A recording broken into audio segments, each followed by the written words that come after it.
intercède, ça veut dire aussi que l'Église intercède parce que nous sommes le corps de Christ. Amen. Et le Dieu que nous prions ne descendra pas pour prier à ta place. C'est à toi de savoir comment tu dois prier. Alors dans cette histoire, on va d'abord parler de l'histoire, de ce qui s'est passé, et ensuite on va parler de la prière en question. Comment est-ce qu'ils ont prié pour avoir ce grand résultat? La Bible nous parle de Josaphat. Josaphat était un grand roi, et Josaphat était devenu roi à l'âge de 35 ans. Et Josaphat était un descendant de David. Et Josaphat était un homme qui craignait Dieu. C'était un homme qui aimait le Seigneur. Il a appliqué son cœur à chercher l'Éternel. C'était un homme droit devant le Seigneur. La Bible dit que Josaphat, quand il est arrivé au pouvoir, une des premières choses qu'il a faites, c'est qu'il a formé des enseignants.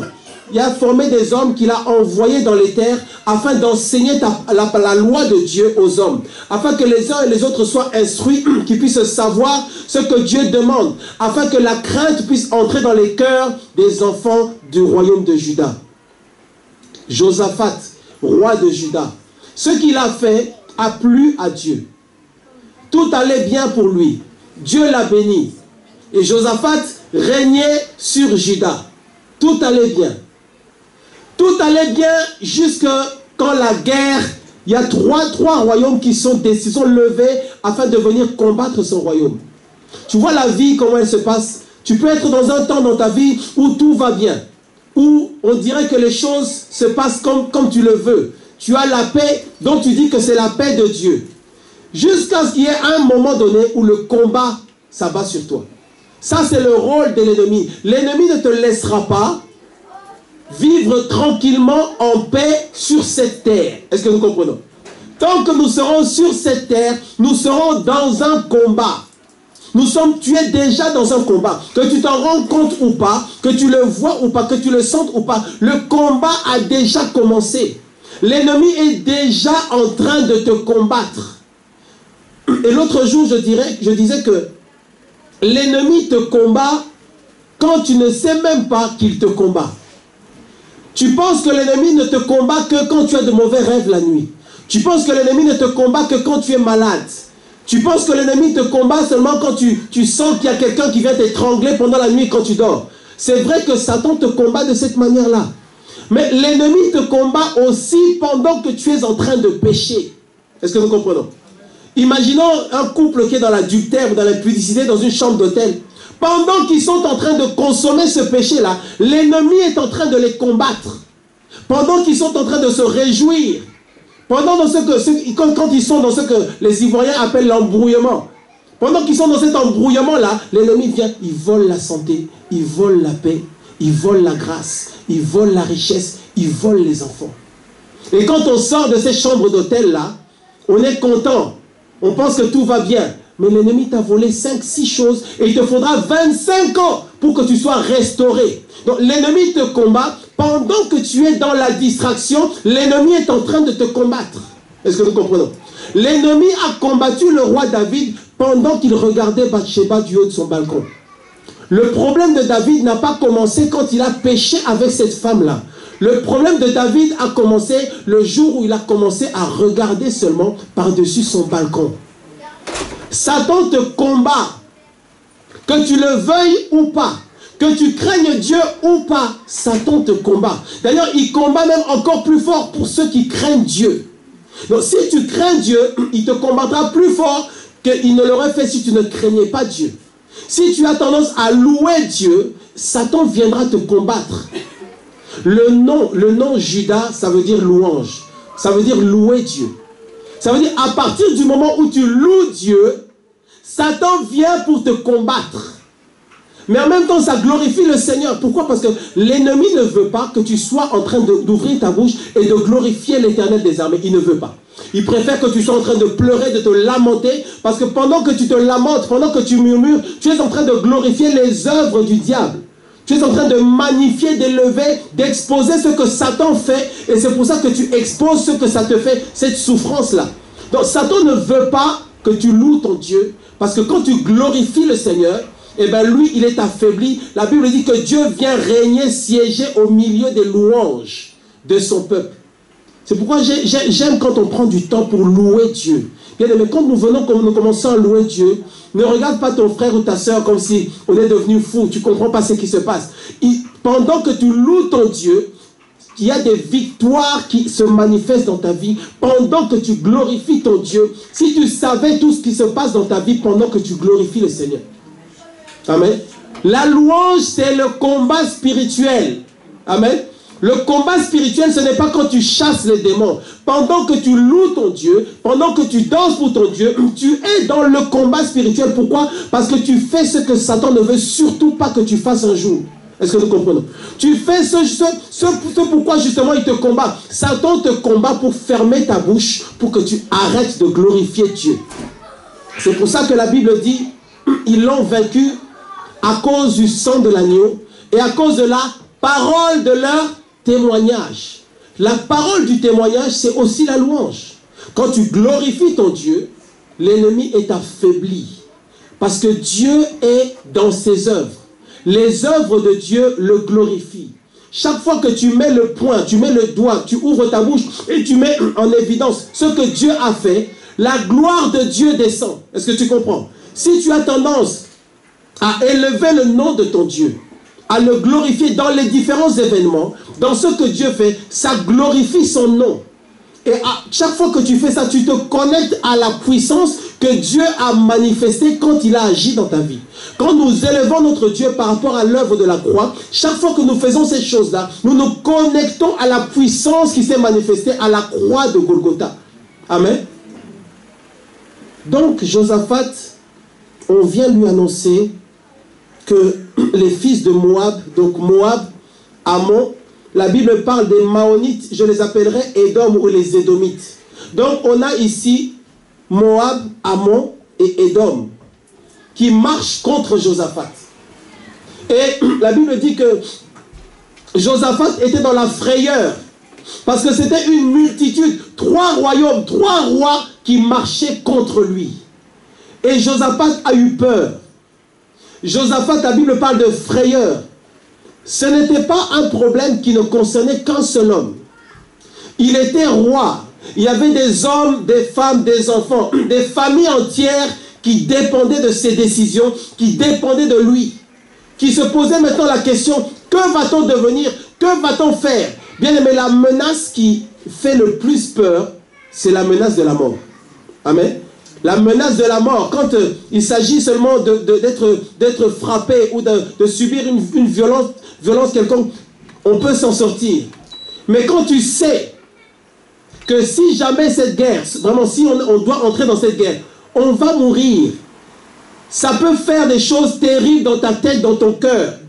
Tu peux changer, devenir une autre personne juste parce que tu essaies d'échapper à la mort. Et Josaphat avait ce poids sur lui. Il avait cette grande frayeur sur lui et il ne savait que faire. La Bible dit que Josaphat résolut en son cœur de chercher l'Éternel, de chercher Dieu. Bien aimé, qu'est-ce que tu fais quand rien ne va dans ta vie? Qu'est-ce que tu fais quand tu es confronté à des situations difficiles que tu ne comprends pas, qui te dépassent? Parce que ce problème dépassait totalement Josaphat. Ça le dépassait totalement. Il ne savait pas quoi faire. La Bible dit qu'il a demandé qu'un jeûne soit organisé. Il a organisé un jeûne. Une convocation solennelle. Il a appelé tout son peuple. Ils sont venus de Jérusalem. Des femmes, des enfants, tous venus. On voit papa et maman qui arrivent avec leurs enfants, portant leurs enfants, pour venir prier avec le roi, pour venir soutenir le roi, pour venir soutenir celui que Dieu a mis à leur tête, parce qu'ils savaient que c'est seulement par la prière qu'on réussirait à s'en sortir. Bien aimé, tu dois être capable de prier ton Dieu quand ça ne va pas. Ce n'est pas parce que ça ne va pas que tu ne dois pas prier. C'est justement quand ça ne va pas, quand tu es dans le problème, c'est justement là que tu dois chercher ton Dieu. Ta force dans la prière doit justement se manifester quand tu es dans le trou, quand tu es dans le combat, quand l'ennemi, quand tu es face à Satan, quand tu es face à tes ennemis, c'est là que tu dois entrer dans la prière. Est-ce que nous comprenons? Tu dois aimer la prière. On m'a raconté l'histoire d'une femme qui s'est rendue compte, une femme mariée qui s'est rendue compte qu'elle était enceinte. Et à un moment donné, au bout de quelques mois, on lui dit que ça allait probablement être une fausse couche. On lui annonce ça comme ça que l'enfant n'allait pas survivre. Et que, en fait, on dirait que dans son corps, il y avait des manifestations. Son corps agissait de manière justement à rejeter l'enfant. À ce que l'enfant, en fait, ne puisse pas vivre. À l'évacuer de son corps. Cette femme est entrée dans sa chambre, elle a pleuré, elle a prié Dieu. Elle a prié de tout son cœur. Est-ce que tu as déjà prié de tout ton cœur? Elle a prié de tout son cœur. Elle a versé des larmes. Seigneur, je ne veux pas perdre cet enfant. Je t'invoque, mon Dieu. Je ne veux pas perdre cet enfant. Agis, fais un miracle. Manifeste-toi dans ta vie. Je refuse de perdre. Elle a prié, prié, prié, prié. Bien-aimée dans le Seigneur, quand elle est retournée voir les médecins lui ont dit que tout allait bien. Les médecins lui ont dit que tout allait bien. Ça existe. Dis à ton voisin, ça existe. Si tu ne crois pas à ces choses-là, tu iras vers les sorciers et les magiciens. Si tu ne crois pas que notre Dieu est capable d'agir dans ta vie, tu iras vers eux.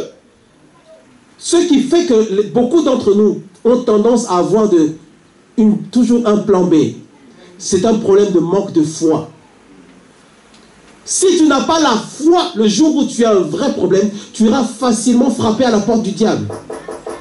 Coucou, Satan. Est-ce que tu peux ouvrir, s'il te plaît? C'est moi. J'abandonne Jésus. C'est bon maintenant. Tu as une solution pour moi? Il t'ouvrira la porte.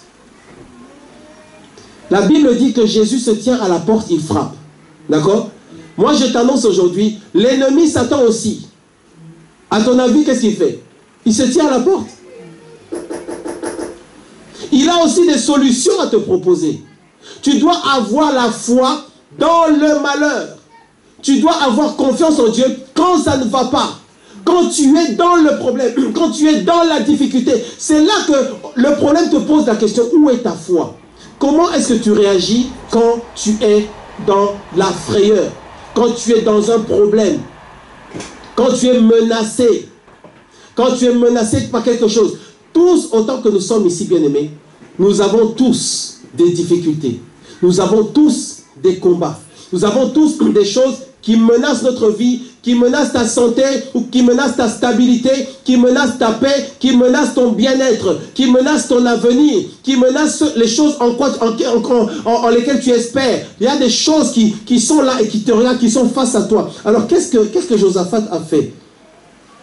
La Bible dit qu'ils ont prié. Et nous allons parler de cette prière-là. Mais quelle a été la conséquence de cette prière? Alors regardons ensemble à partir du verset 22. 2 Chroniques chapitre 20, verset 22. Verset 22. La Bible dit le lendemain. La Bible dit au moment où l'on commençait les chants et les louanges, l'Éternel plaça une embuscade contre les fils d'Ammon et de Moab, et ceux de la montagne de Séhir qui étaient venus contre Juda, et ils furent battus.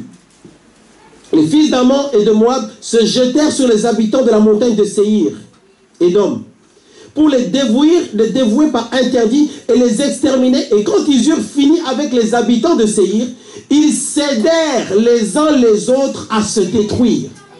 Est-ce que tu peux dire amen à ça? Amen. La Bible dit que ceux qui voulaient détruire Juda, ceux qui étaient venus pour cette guerre-là, ils s'en sont pris les uns aux autres. Et ça, c'est un phénomène spirituel. C'est parce que Dieu est intervenu. Bien aimé, ceux qui menacent Israël, la Bible dit qu'ils finissent par se détruire entre eux. Aujourd'hui, Israël, c'est toi et Israël, c'est moi. Tes ennemis, s'ils continuent à te combattre, je t'annonce aujourd'hui, si tu pries de la bonne manière, ils vont s'entretuer entre eux. Ils vont se détruire entre eux. Amen. Amen. Tes ennemis là, s'ils continuent, si tu appliques la parole de Dieu, si tu es un homme, une femme qui craint le Seigneur, ceux qui te combattent là, à un moment donné, entre eux-mêmes, la Bible dit que c'était Moab, Ammon et Édom. Qu'est-ce qui s'est passé? Quand ils ont commencé les louanges, Moab et Ammon se sont dirigés pour combattre Édom. Quand ils ont fini de détruire Édom, de les tuer, c'est maintenant Ammon et Moab, ces deux peuples-là, ils ont commencé à se battre entre eux. Ils se sont fait la guerre. La Bible dit que quand ils ont eu fini de faire ça, et j'aime l'expression de la parole de Dieu qui dit, ils s'aidèrent les uns les autres. Ils se sont aidés en fait. Est-ce que vous vous rendez compte? Donc ils se sont rendus service. La Bible dit que Dieu a fait ce qu'il fallait faire. Je te parle de la puissance de ton Dieu. Dieu a fait ce qu'il fallait faire pour qu'ils décident de s'aider à se détruire. Entre eux, ils ont sorti leurs épées et ils se sont frappés entre ces trois peuples-là. La Bible dit, regarde au verset 24. Lorsque Judas fut arrivé sur la hauteur, d'où l'on aperçoit le désert, ils regardèrent du côté de la multitude. Pendant que toutes ces choses se sont passées là, Judas, le peuple de Josaphat, n'était même pas là. Est-ce que vous vous rendez compte? Il n'était même pas sur place. La Bible dit, quand ils sont arrivés maintenant sur la hauteur, d'où l'on aperçoit le désert, ils regardèrent du côté de la multitude, et voici, c'était des cadavres. Qui croit en la parole de Dieu? Est-ce que tu crois que si tu ne crois pas, ce message n'aura aucune puissance pour toi? D'accord? Tu dois croire. La Bible dit, c'était des cadavres étendus à terre et personne, dis avec moi, personne n'avait échappé. Est-ce que vous vous rendez compte? Ce que Dieu a fait, et ces choses que Dieu a fait, il continue à les faire aujourd'hui. Ça se fait encore aujourd'hui. Ça, c'est le prix que ces trois peuples ont payé pour avoir osé combattre Israël ou Juda, le peuple de Dieu. Bien aimé, ceux qui te combattent, ils courent un grand risque. Ils peuvent perdre tout ce qu'ils ont s'ils te combattent. Quand je dis tout ce qu'ils ont, ça veut dire jusqu'à la mort. Amen. Je vous dis la vérité. Ceux qui combattent les enfants de Dieu, ils risquent la mort. Non pas parce que nous sommes méchants, mais parce que Dieu lui-même peut intervenir et juger. Est-ce que nous comprenons? Donc ceux qui te combattent, s'ils persistent à vouloir à détruire ta vie, s'ils persistent à vouloir te voler ce que tu as, s'ils persistent à s'opposer au plan de Dieu pour ta vie, ils mourront. C'est ça. Ils mourront physiquement. Quel est ce mystère? Parce que c'est un mystère. Et moi j'aime cela parce que ça nous montre que nous ne sommes pas n'importe qui. Dis à ton voisin, tu n'es pas n'importe qui. Tu ne peux pas jouer avec moi et que je ne joue pas avec toi. Nous sommes les enfants de Dieu. Amen. Dis à ton voisin, ne joue pas avec moi. Bien-aimé dans le Seigneur, tes ennemis te combattent parce qu'ils ne savent pas qui tu es. Et tes ennemis, et toi tu trembles parce que tu ne sais pas non plus qui tu es. Tu ne sais pas ce que Dieu est capable de faire. Ce que Dieu est capable de faire, c'est ça qu'on voit. Quel est ce mystère qui se manifeste dans le cadre du combat spirituel? Sorcellerie, magie, envoûtement, projection astrale, toutes ces choses-là. On fait des choses dans l'esprit, des hommes et des femmes s'associent avec Satan afin de détruire ta vie. Je t'assure, ceux qui font ce genre de choses-là, quand Dieu descend, ils s'entretuent entre eux. Alors comment ça se passe? Le problème c'est que quand Dieu intervient pour juger, il intervient avec une seule puissance, la puissance du Saint-Esprit. La puissance du Saint-Esprit est tellement forte que quand elle se manifeste, Satan est obligé de fuir. La Bible dit quand l'ennemi viendra comme un fleuve, qu'est-ce qui va se passer? L'ennemi sera en fuite. Donc qu'est-ce qui se passe? Ceux qui s'associent avec les mauvais esprits, ils font des alliances avec ces esprits-là. Afin de combattre ta vie, afin que tu sois dans la peine, afin que tu sois dans l'échec, afin que tu tournes toujours en rond, afin que on puisse se moquer de toi, afin que quand tu seras mort, on ne se rende même pas compte que tu es passé, que tu as vécu, que tu ne laisses rien sur la terre, que tu sois dans l'échec, que tu sois dans la peine, que tu sois dans la souffrance, que tu sois dans la maladie, que ton mariage puisse, tout ce que quand tu vas te marier, tu ne puisses pas tenir plus de 2-3 ans, ou soit tu n'arrives pas à te marier, soit tu te maries, mais au bout de 2-3 ans, ça se détruit. Et puis tu entres dans un autre mariage encore, et au bout de 2-3 ans, ça se détruit, et puis tu as des enfants, les enfants meurent, les enfants sont malades, rien n'avance dans ta vie. Il y a des gens qui s'associent avec Satan pour que ça se passe comme ça pour ta vie sur terre. Il y a des gens qui s'associent avec le diable pour que toi tu sois détruite, pour que tu sois dans la peine, dans la souffrance, pour que quand on va vouloir donner des exemples de gens qui ont échoué dans la vie, ton nom soit dans la liste. Pour qu'on puisse dire, il a échoué, elle a échoué, il n'a rien fait, elle n'a rien fait. Il y a des gens qui font des réunions, qui s'associent avec l'ennemi et qui disent, celui-là, Marcel, il ne fera rien dans sa vie. Il sera malheureux toute sa vie. Il ne fera jamais rien d'important. J'ai déjà entendu des gens parler comme ça, de dire que lui là, il ne fera rien d'important dans sa vie. Ça existe, il y a des gens qui font ça. Des gens de ta famille, des gens que tu connais. Quand tu n'es pas là, ils se disent entre eux que lui là, il ne fera rien d'important dans sa vie. Et quand on parle comme ça, les gens vont dire, oui, mais non, mais vous, comment ça se fait, l'évangile que vous prêchez, c'est dur, comment ça se fait, Dieu est le Dieu d'amour, tout ça. Mais bien aimé, nous connaissons la réalité du terrain. La réalité du terrain, ce sera soit toi, soit eux. Et ils n'auront pas pitié de toi. En ce temps-là, c'était plus compliqué qu'aujourd'hui. Il n'y avait pas les droits de l'homme. Quand il y a guerre, ils prenaient, en fait, une fois qu'ils avaient vaincu sur le plan militaire, ils attrapaient les civils, entre guillemets, ils en faisaient ce qu'ils voulaient. Ils pouvaient prendre tous les hommes et les exterminer et dire, voilà, nous prenons seulement les femmes, on aura des enfants avec eux. Et ça se passait comme ça. Ça se faisait selon la volonté du dirigeant, du roi. Est-ce que nous comprenons?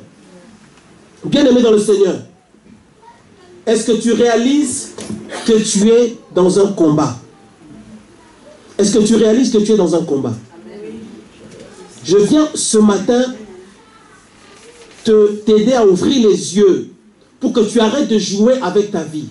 Dieu t'a donné des outils, une manière de faire les choses afin que tu puisses t'en sortir, afin que tu sois dans la victoire. Entends-moi bien, Dieu t'a donné les outils. Donc le Seigneur te donne une malle, il donne des outils, il ouvre une caisse et il te donne des outils que tu vas pouvoir utiliser pour t'en sortir dans ta vie. Tu peux t'en sortir. Ceux qui se moquent de toi, soit à un moment donné, ils vont s'arrêter, soit ils vont mourir. Tu vois, les gens qui parlent de toi, les gens qui disent des mauvaises choses, les gens qui maudissent, comment ça se passe? Soit ils vont, toi tu n'as même pas à répondre à ces gens-là. Tu continues à prier, à faire ce qu'ils vont. Soit à un moment donné, ils vont s'arrêter, soit ils vont mourir. Dans tous les cas, ils vont arrêter de parler s'ils continuent à parler comme ça contre toi. Et ça se fera à cause de la puissance du Saint-Esprit. Amen. Regardons Ésaïe chapitre 49. Ésaïe chapitre 49. Moi, je suis fatigué de rester toujours là sans me battre. Amen. Dieu nous donne la victoire et il nous a appris comment faire pour nous en sortir. Dis à ton voisin, je suis fatigué. Je veux m'en sortir et avoir la victoire. Amen. Ésaïe chapitre 49, verset 26. Je ferai manger, est-ce qu'on peut le lire ensemble à haute voix? 1, 2, 3. Je ferai manger à tes oppresseurs leur propre chair. Ils s'enivreront de leur sang comme du mou. Et toute chair saura que je suis l'Éternel, ton sauveur. Bien-aimé dans le Seigneur, est-ce que c'est écrit ou pas dans la Bible? Amen. Oui, non, mais comment vous pouvez dire ce genre de choses?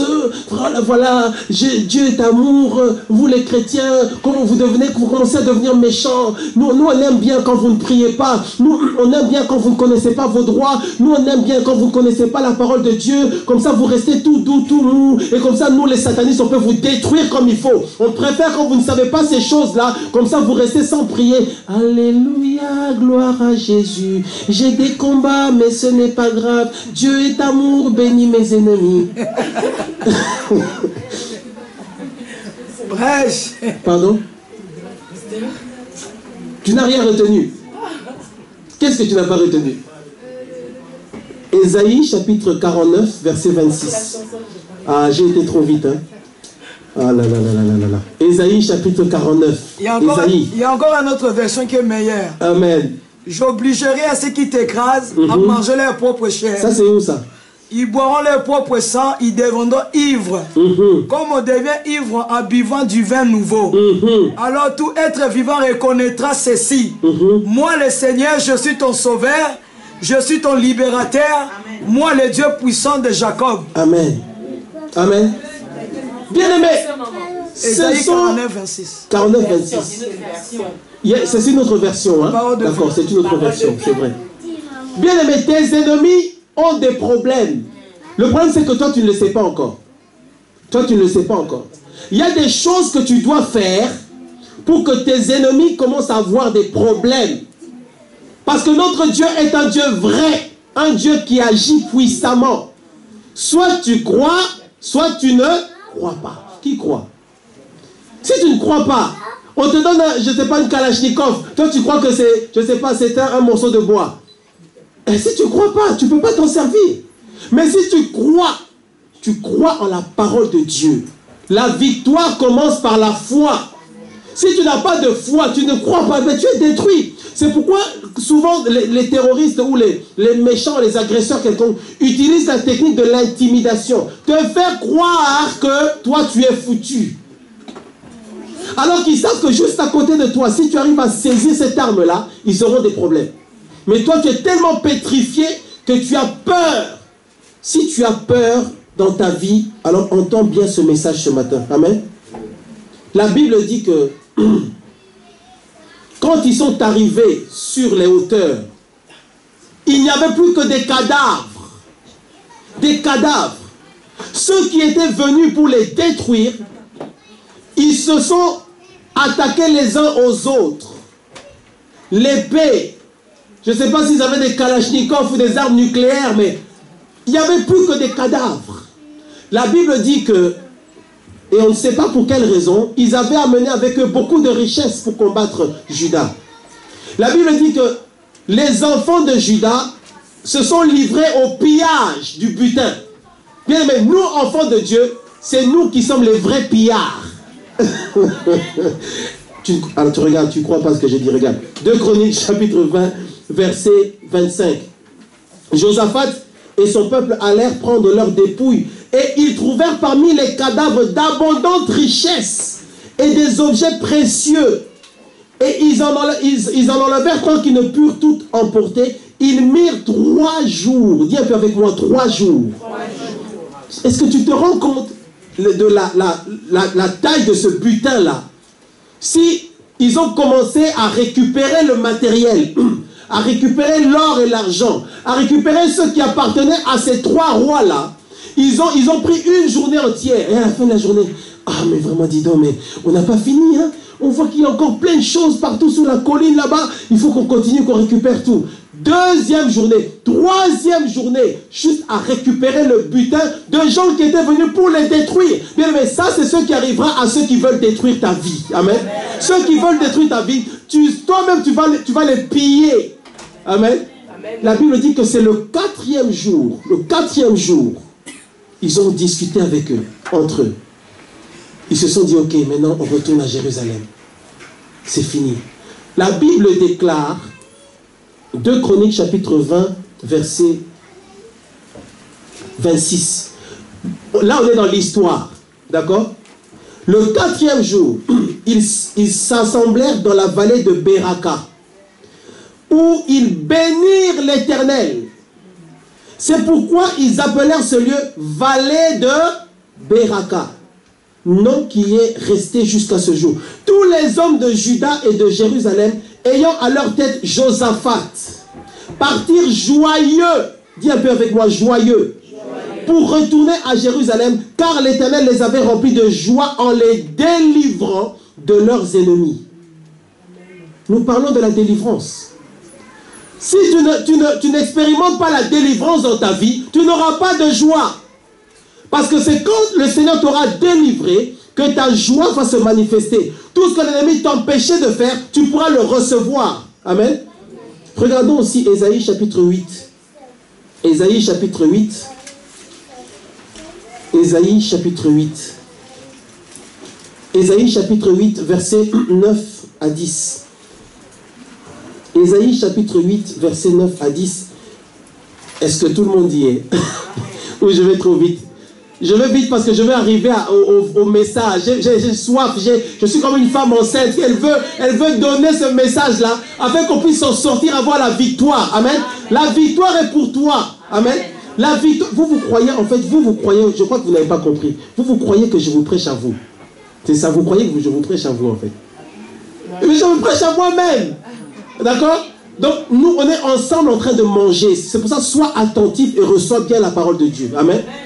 Ésaïe chapitre 8, verset 9. Poussez des cris de guerre, peuple, et vous serez brisés. Prêtez l'oreille, vous tous qui habitez au loin. Préparez-vous au combat et vous serez brisés. Préparez-vous au combat et vous serez brisés. former des projets, ils seront anéantis. Donner des ordres, ils seront sans effet. Car Dieu est avec nous. Bien-aimés dans le Seigneur, ça c'est la folie. Ça c'est le verset de folie. Si tu prends notre écrit à côté, folie. Parce que au début quand je lisais ce passage, je me dis mais comment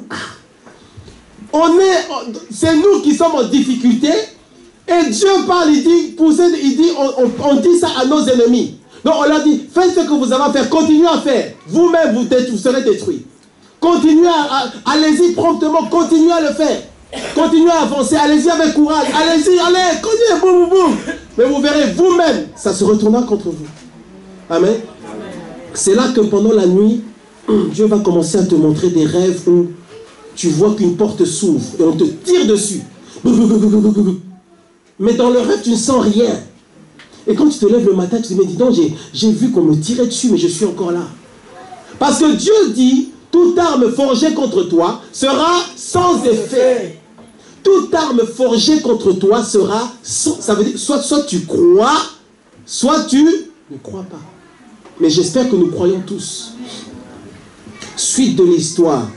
Les hommes de Juda retournent à Jérusalem. Remplis de joie. La Bible dit que la terreur de l'Éternel s'empara des nations, des royaumes autour. La Bible dit qu'à partir de ce moment-là, Josaphat eut la paix. Il a eu la paix parce que plus personne n'a osé venir s'attaquer à Josaphat. Plus personne. Parce qu'ils savaient ce que Dieu avait fait pour eux. C'est comme quand Israël est sorti d'Égypte. Ils étaient... En fait, il y a des nouvelles qui sont parties aux informations, aux 20h. C'est passé dans tous les pays, sur Internet, sur Facebook, tout ce que vous voulez. Attention avec ce peuple-là. Le peuple Instagram, tout ça. Il y avait des photos partout. Vous croyez qu'il n'y avait pas Facebook à l'époque? Ils ont envoyé des mails partout. Tout le monde savait. Attention, les enfants de Moïse, là, quand ils combattent, eux, ils ne combattent pas. Vous vous rendez compte, un peuple, quand on parle de ce peuple-là, on dit que, quand on a parlé de Josaphat, on a dit que, ils sont allés à une guerre, eux, ils n'ont pas combattu, mais ils ont eu la victoire. Amen. Bien aimé, mais quel miracle! Quel miracle! Ils sont allés combattre, mais ils n'ont pas levé le petit doigt. Ça, c'est le Dieu que nous prions. Tu dois saisir cette réalité-là de ta vie spirituelle. Nous ne dansons pas pour rien. Ceux qui sont là en train de regarder à gauche, à droite, mais comment ça se fait, lui danse comme ça, comment ça... Tu n'as pas compris. Nous ne dansons pas pour te faire plaisir. Nous dansons parce que nous connaissons notre Dieu. Amen. Si Dieu fait ce genre de choses pour toi, je t'assure, tu vas te rouler par terre ici. Amen. Les gens vont te dire, mais qui vraiment, mais c'est celui-là, là, franchement, regarde. Les gens, ils s'ennuient, ils n'ont rien à faire. Au lieu d'aller en boîte de nuit, il va dimanche à l'église et il se roule par terre. Tu dis, attention. Je connais mon Dieu. Amen. Si tu savais ce que Dieu a fait pour moi, tu ne dirais rien. Tu viendrais danser avec moi. On va tous se rouler par terre. Parce que ce genre de choses-là, il n'y a que Dieu qui soit capable de les faire. Alors, comment ils ont fait? Comment ils ont fait pour arriver là? Comment est-ce qu'ils ont prié pour ça? Quelle est cette prière que Josaphat a fait pour que Dieu puisse agir comme ça? Je disais vendredi, la Bible que nous avons, de Genèse à Apocalypse, la Bible nous apprend à prier. Aujourd'hui, sur Internet et même au niveau de certains livres, beaucoup écrivent des listes de prières et c'est bien. Tant que ces prières-là sont en accord avec la parole de Dieu, c'est bien, ça nous aide à prier. Mais le vrai livre de prière, c'est la Bible. Ça veut dire quoi? Je vais te donner un secret aujourd'hui. Chaque fois que tu vois dans la Bible quelqu'un qui a prié, une prière, qui a eu des effets, arrête-toi et étudie sa prière. Étudie les étapes de sa prière là. Applique les mêmes principes là. La Bible dit, il est le même hier, aujourd'hui, éternellement. Si quelqu'un a adressé une prière à Dieu, est-ce que ça a marché? Si tu te disposes à prier et que tu es en règle avec Dieu, le Dieu d'Israël sera fidèle pour toi aussi. Quand tu pries, tu dis, Seigneur, tu as exaucé la prière de Josaphat. Dieu connaît Josaphat. Toi, tu oublies Josaphat, mais Dieu connaît Josaphat. Dieu sait à quoi est-ce que tu te connectes. Regardez un exemple. Jusqu'aujourd'hui, quand on prie, on dit le Dieu d'Abraham, le Dieu d'Isaac, le Dieu de Jacob. Abraham n'est plus là. Mais Dieu connaît Abraham. Donc quand tu dis Dieu d'Abraham, Dieu d'Isaac, Dieu de Jacob, tu te connectes à beaucoup de choses. Amen. Alors, quand ils ont prié, on va quand même reculer un tout petit peu. Regardons à partir du verset 15, du verset 15 au verset 17. Regardons quand même ce qui s'est passé, et après on va revenir sur la prière. Verset 15. 2 Chroniques chapitre 20, verset 15. On revient dans 2 Chroniques chapitre 20, verset 15.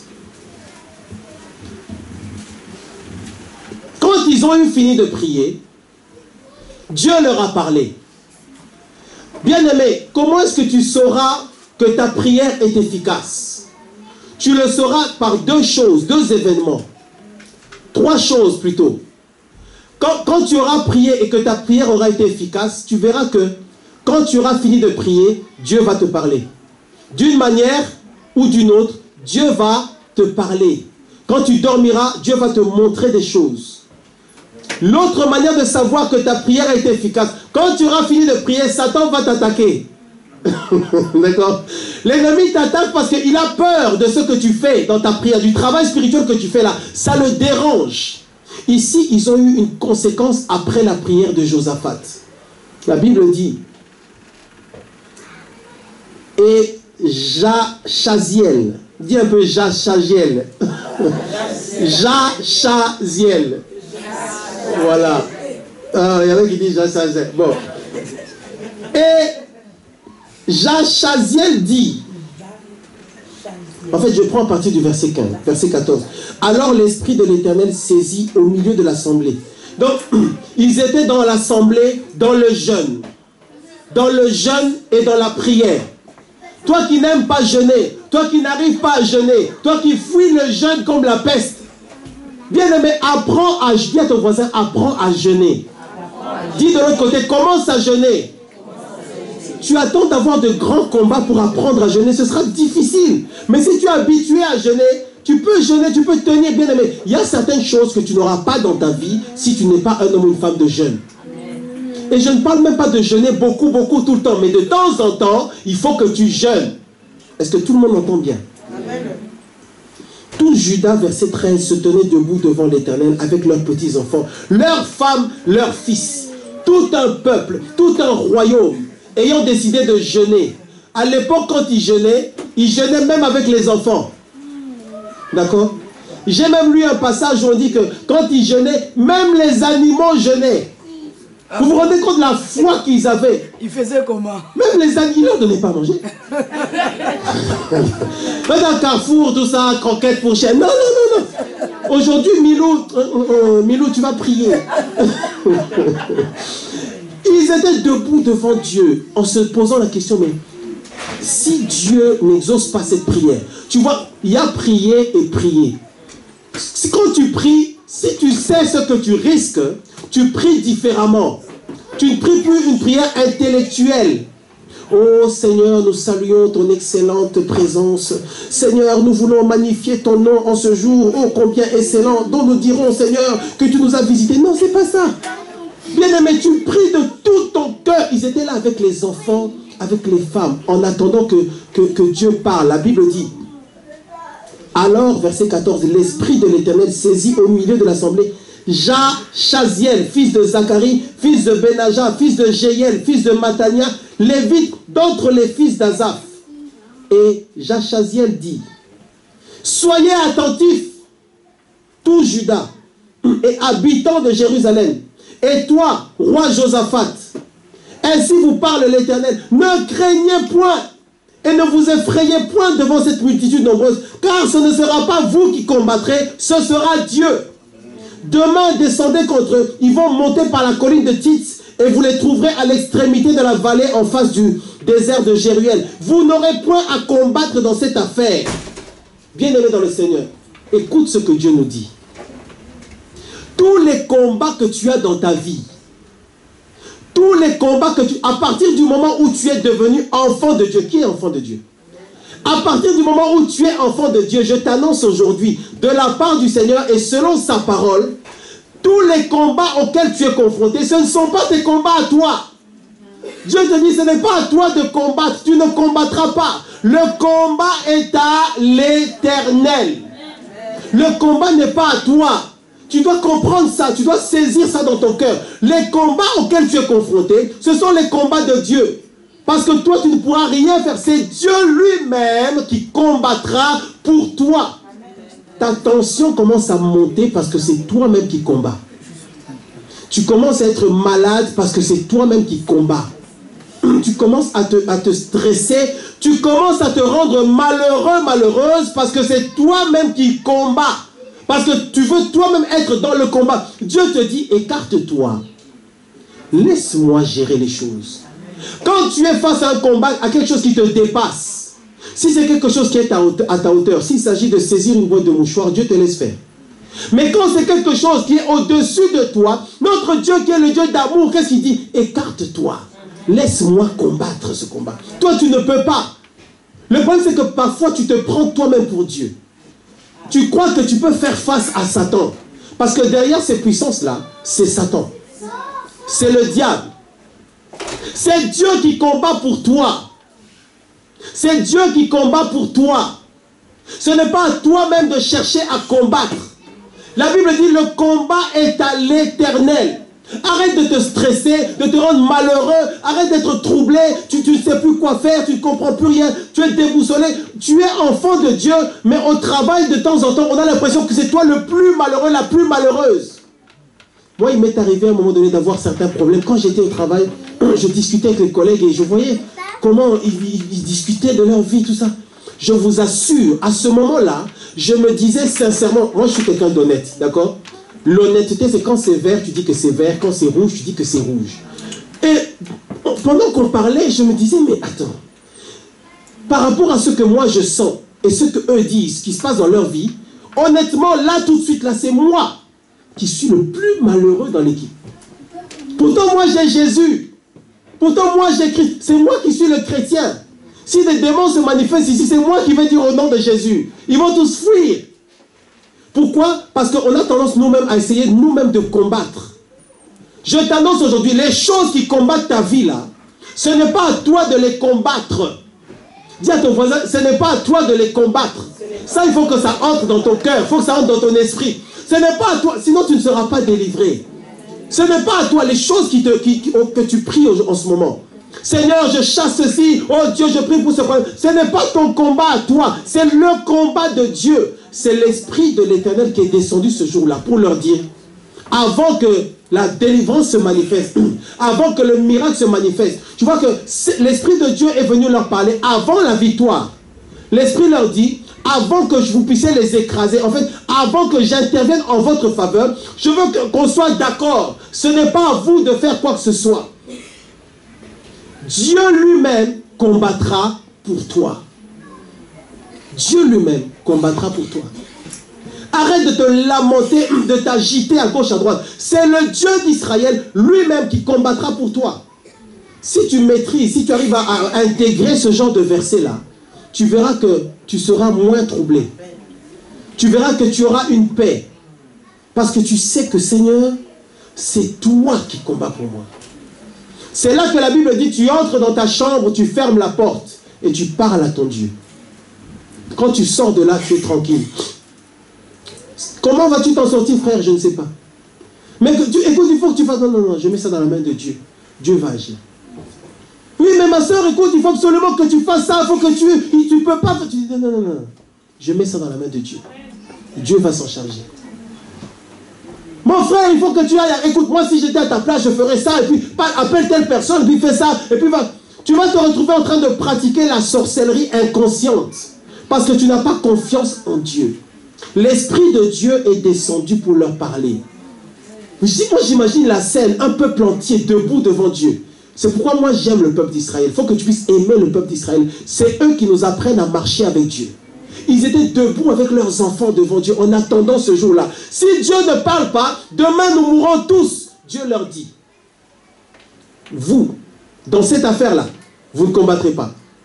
La folie de Dieu, la folie de Dieu, la folie de Dieu. Nos frères, ils voyaient une chanson, à un moment donné, il faut qu'on apprenne ces chansons-là. Ils disent, la folie, oh, c'est Jésus. Amen. Qui connaît ces chansons-là? Amen, amen, amen, La folie, oh. Et une fois, quand je suis allé à Paris, la convention du prophète Emmanuel là-bas. Quand ils ont fait ça, j'étais devant, j'avais les yeux comme ça là. Les femmes, en fait, elles dansaient la folie, oh. Et pendant ça, quand elle fait ça, elle faisait comme si elle devenait folle, quoi. La folie, oh. Et puis, moi je regarde, je dis, mais c'est vrai, nous sommes des fous. Notre Dieu nous dit que dans cette affaire-là, nous, on ne bouge pas. Et à la fin du film, on voit que c'est nous qui avons la victoire. C'est la folie. Nous pensons que ceux qui ont le pouvoir, et là, il faut que je fasse attention à ce que je vous dis, nous pensons que ceux qui ont le pouvoir, c'est les sorciers. Mais nous, nous avons un pouvoir. Amen. Notre pouvoir fait que, quand on a fini de travailler, on va dormir. Dieu lui-même travaille. Je vous assure, je connaissais quelqu'un, il avait un problème, c'était son oncle qui était un agent du diable et qui l'attaquait. Je crois que les anciens connaissent déjà cette histoire. Et c'était un sorcier. D'accord? C'est-à-dire un sacrificateur du diable. Quelqu'un qui s'associe avec Satan pour détruire. Nous nous associons à un seul esprit, l'esprit de Dieu, pour agir selon le plan de Dieu. Lui, il s'associait à Satan pour détruire la vie de son neveu. Son neveu a commencé à prier. Au début, son neveu ne savait pas comment prier. Ça marche tant que tu ne sais pas comment prier. À partir du moment où tu sais comment prier, les combats commencent à descendre, et après ça diminue. Tu verras que même dans ta propre vie, il y a des choses, et je vous parle avec expérience, il y a des choses qui te combattent aujourd'hui. Demain, ce sera un simple souvenir. Si seulement tu apprends à prier. Tu n'apprends pas à venir pour qu'on prie pour toi. Toi-même, tu apprends à prier. Si toi-même, tu apprends à prier, tu verras qu'il y a certaines choses qui vont reculer. Bien-aimé dans le Seigneur, il faut qu'un jour, tu puisses être clair dans ta tête et savoir que c'est Dieu qui est plus fort. D'accord? C'est Dieu qui est fort. À un moment donné, quand tu as fini de réfléchir, philosophie, théologie, il faut que tu saches, tu décides dans ton cœur. En fait, c'est à toi de décider si Dieu est puissant ou pas.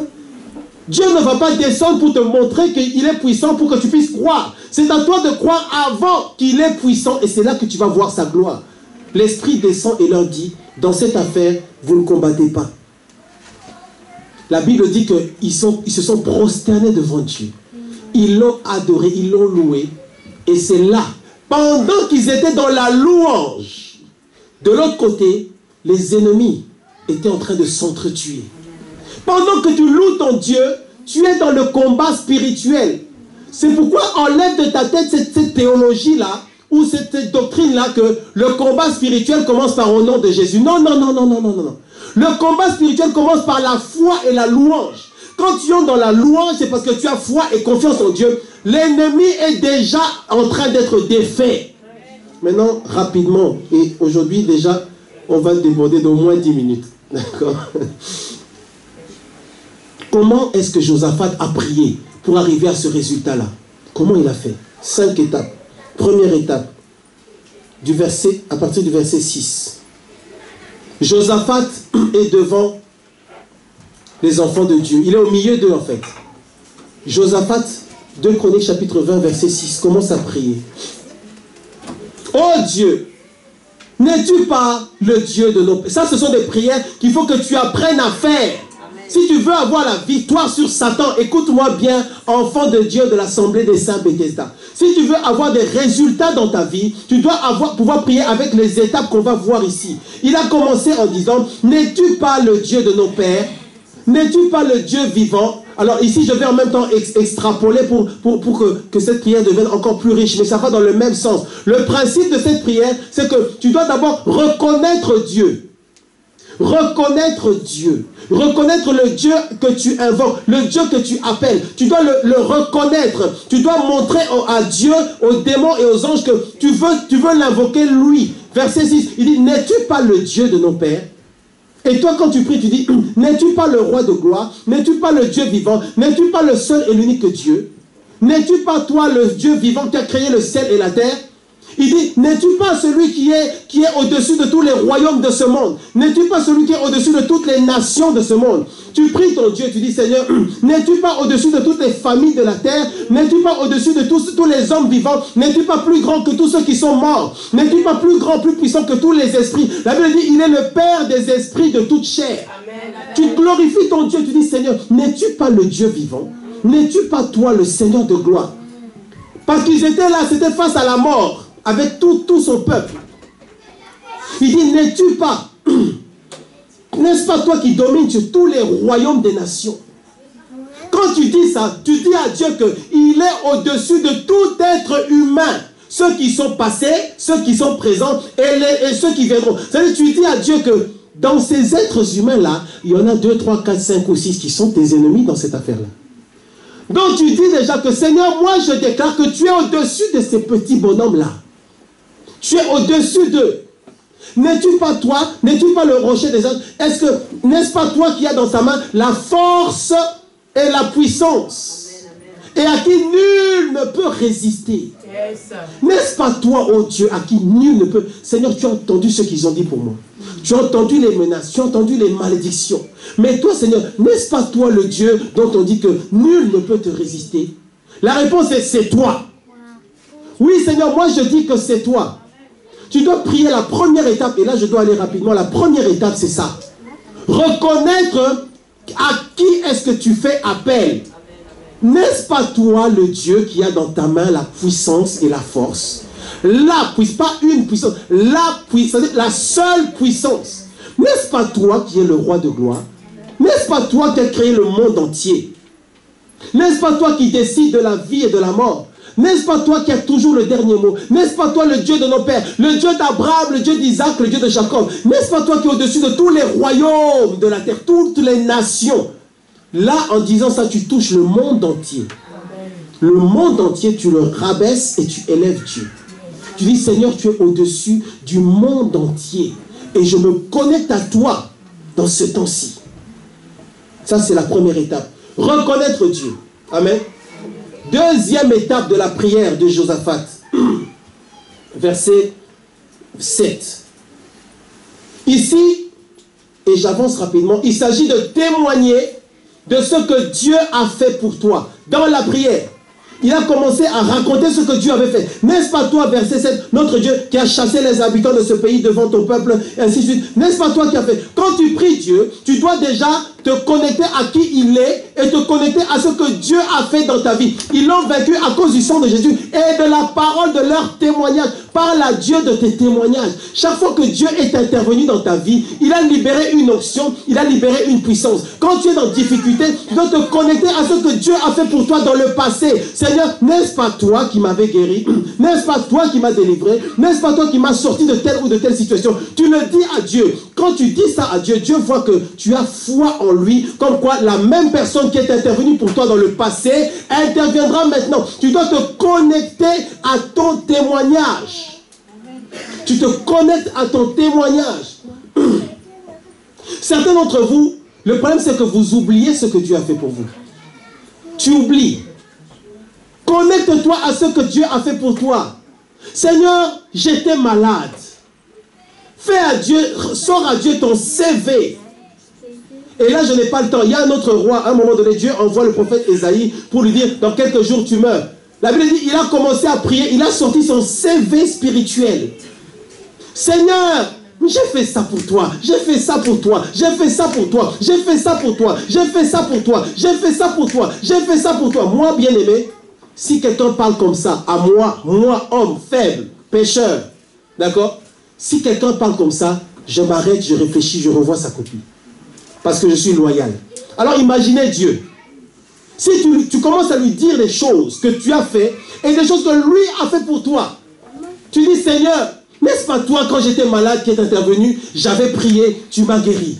Seigneur, j'avais tel problème, tu m'as délivré, c'est parti. Pourquoi est-ce que c'est important? Quand tu fais ça, tu manifestes ta foi en Dieu. Rappelle à Dieu ce que Dieu a fait pour toi. La puissance qui est intervenue quand il a agi pour toi est encore disponible pour toi. Connecte-toi à la puissance qui s'est manifestée quand Dieu t'a délivré, quand Dieu t'a guéri. tu as un témoignage. Il y a des choses que Dieu a déjà fait pour toi. Dieu s'arrange pour que de temps en temps, il exauce tes prières, pour alimenter ton CV spirituel. Amen. Comme ça, tu as des expériences professionnelles spirituelles. Tu viens dire, non, attends, mais attention, moi j'ai un CV là. Je ne suis pas quelqu'un qui n'a pas d'expérience. Donc, on ne peut pas commencer à jouer avec moi, me prendre pour un débutant ou un stagiaire. Je ne suis pas un stagiaire, j'ai une expérience avec Dieu. Je sais qu'en 2012, j'étais malade, Dieu m'a guéri. En 2015, je rêvais que je tombais dans un trou chaque nuit et je ne m'en sortais pas. Aujourd'hui, ça s'est passé, ça n'existe plus. Toutes les attaques spirituelles dont Dieu t'a délivré, ce sont des témoignages. Ce sont des choses, avant tu venais pour la prière, maintenant tu n'as plus besoin qu'on prie pour toi pour ces choses-là. À qui est-ce que Dieu a déjà fait quelque chose? Est-ce que Dieu est déjà intervenu pour toi? Tu as des choses que tu peux évoquer dans la prière. La prière, la deuxième étape ici, c'est reconnaître ce que Dieu a fait pour toi. Seigneur, à un moment donné, je n'avais plus d'espérance. Vous savez, en réfléchissant, je me suis rendu compte que nous, en fait, de temps en temps, nous vivons la résurrection. Ça veut dire, de temps en temps, il y a des événements qui se passent dans nos vies où tu te rends compte qu'honnêtement, on dirait que ta vie recommence. Parce que normalement, avec ce problème que tu avais là, ta vie était détruite. Quand Dieu est intervenu, par la délivrance, ta vie recommence. Donc, tu relèves la tête. Avant, tu avais la tête dans le seau. Quand Dieu te délivre, tu relèves la tête, tu recommences à marcher. Quand tu auras encore un autre problème, la tête dans le seau. Et puis Dieu te délivre, tu relèves la tête encore. Donc, c'est comme si, de temps en temps, tu meurs. En fait, honnêtement, spirituellement, tu es déjà mort au moins 2, 3, 4 fois. Mais Dieu t'a relevé. Par la délivrance. Ce sont des éléments que tu dis à Dieu dans la prière. C'est ça qui fait que ta prière est costaud. Troisième étape. Verset 9. Verset 9, il dit, s'il nous survient quelque calamité, épée, jugement, peste, famine, nous nous présenterons devant cette maison, devant toi, car ton nom est dans cette maison. Nous crierons à toi du sein de notre détresse, tu exauceras, tu sauveras. Bien-aimés, nous ne nous connectons pas à Dieu dans la prière par rapport à notre propre justice. Quand tu pries, tu te connectes à Dieu, tu parles à Dieu en te basant sur sa bonté, sa justice, sa puissance, à lui.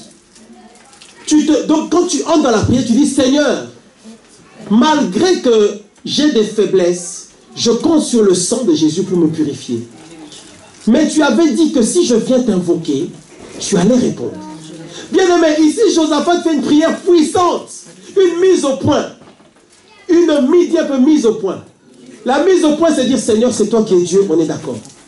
Deuxième chose, Seigneur, tu as fait 1, 2, 3, 4, 5, 6, 7 choses dans ma vie déjà.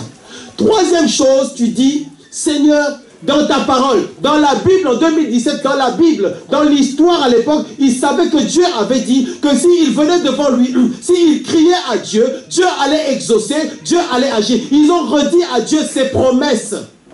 C'est pourquoi les autres chantent, je rappelle à Dieu.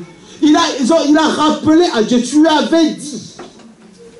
Bien aimé, notre Dieu est fidèle. Notre Dieu nous aime. Va devant Dieu et dis, Seigneur, tu avais dit. Invoque-moi, je te répondrai, oui frère. Moi je sais pas. Moi je parle plus fort. Oui, oui. Oui, c'était ce lieu-là. Mais c'était à l'époque, dans le contexte de l'époque. D'accord? Voilà. Ça, c'était dans ce contexte-là. Mais aujourd'hui, ce lieu-là, c'est toi et c'est moi. Nous sommes le temple du Saint-Esprit. Donc, ça veut dire Dieu a dit que si vous venez dans ma présence et si vous m'invoquez,